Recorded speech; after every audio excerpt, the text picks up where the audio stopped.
Well, good morning, everybody. I appreciate you coming out. Unfortunately, we have to meet like this. I'm here to kind of talk about from this weekend. We had a little bit of a crime trend happen in Raleigh, where we had at least 25 vehicles broken into at 5 different locations, places of worship in Raleigh. A lot of these locations happened in the western part of Raleigh, in our northwest and southwest district. The suspect vehicle that we are looking for in that incident was a black Infiniti sedan. Right now we think that there's occupied by 1, maybe 2 people, but we are trying to look for that vehicle and identify who those subjects were, so those investigations are ongoing. If anybody that did not report their vehicle being broken into, they can feel free to call 911 and we can add them to those incident reports as well. Today, just like every other Thursday that we do, we have a 9 p.m. routine that we do put out on all of our social media accounts. The 9 p.m. routine is a national campaign. It's something that we've been doing for the last couple of years, but it has been ongoing in other agencies. It's really just a friendly reminder to lock up your vehicles, take your keys out of your vehicles, don't leave anything out in plain view that somebody could see that looks valuable. Have your vehicle parked in a well-lit area. It's just a friendly way of trying to promote that, so people don't have their vehicles getting broken into. Can I just interrupt? We're sharing frequencies on the mic with somebody, so mine's totally breaking up. I'm breaking up with you. You sound good. I sound fine. I gotta turn this off. All right, resume party. All right, yeah. So we pick up where I left off here. So we completely understand that mistakes could happen, right? But we just don't want people to have that common occurrence that they keep leaving their vehicles unlocked, so they keep leaving property out in the open. So really, we're just trying to always put that out there. So we want people in the community to follow all of our social media accounts. We have Facebook, we have Instagram, we have Twitter.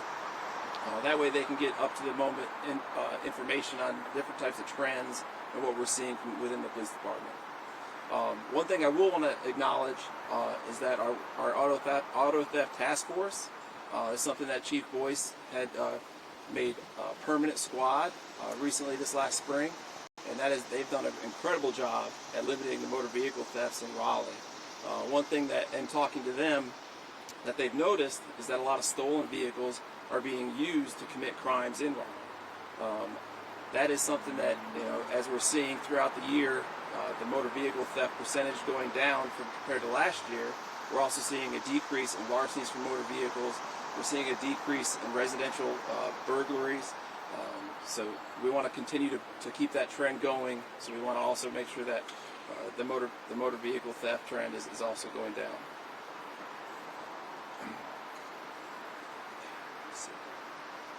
I do want to point out our Crime Stoppers. If anybody does happen to see anything or happens to know who the suspect was that broke into these vehicles at these churches, that phone number is 919-996-3335, or they can visit Crime Stoppers at raleighcrimestoppers.org. At this point, I'm going to take some questions. If you guys have anything you want to ask. Question. Do you have a description or damage report of the cars that were broken into, or how much money worth was taken? Yeah, so out of all the vehicles that were broken into, it was very quick, right? I don't want to speculate on what was being targeted, but the windows were smashed out of the vehicles. Some vehicles were left unlocked where they were able to access the vehicles, but they weren't spending a lot of time in the vehicles. They would just move on to the next one. What areas are prone to these car break-ins? So right now, we just want to make sure that the entire community is being vigilant, right, and protecting their property. Business owners, the places of worship, people that are going to these churches, they know who's supposed to be there and who's not supposed to be there, right? So any types of tips that when they get there and they see somebody backed into a parking spot, they're not getting out, they're just kind of watching people go in and out of the church. That should be a clue, right? Call 911, let us come out there and at least address and make contact with that person. What does it say to you about these thieves targeting churches? Yeah, so honestly, churches, because they're going to have, everything's going to be public, right? Their hours of worship are going to be public. So criminals are going to know exactly when people are arriving, when people are leaving, and when they're coming back. All right, so there's a solid window of that opportunity for them to make access into these vehicles. Is there anything RPD is doing to maybe team up with other agencies, maybe Apex or Marshall or some other neighboring towns to see if there's maybe a pattern or if we're looking for the same kind of person? Yeah, so we're always working with our external partners, other agencies, whether that's Durham, whether that's Apex or Morrisville, and we're sharing information, right? So we're working together. How many churches, how many vehicles are we talking? So we're talking right now reported in 5 different churches, and that's going to be Our Lady of Lourdes, Southbridge, Summit on Blue Ridge Road, Highland United, and Providence. And are there specific vehicles that you feel like they're going more towards than others, or is it just random? So, in looking across the numbers throughout the year, we do see an uptick where criminals are targeting pickup trucks.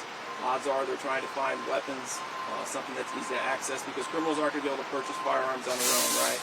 So this is the easiest way that they can possess those things and commit further offenses. Do you have like a number of guns that were stolen in this spree? I do not have that number with me. I could get back to you on that. Okay, great. When somebody calls and says their car's been broken into, where does that fall on the list of priorities for your officers?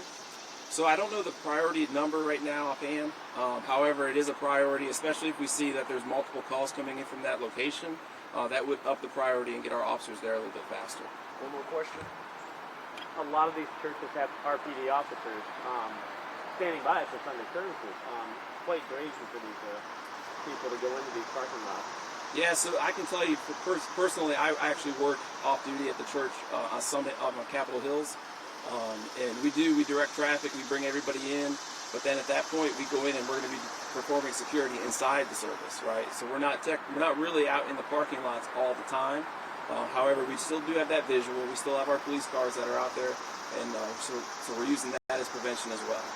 One more thing. In the past, we've seen a lot of minors involved in these kind of breaking things. Tell me a little bit about what the message is to the families. Yeah, so this is the summertime. You know, school is out. Chief Boyce, his strategic or his summer action plan. You know, we're trying to come up with different types of activities to keep juveniles busy. But I have kids. I'm sure there's people out here who have kids.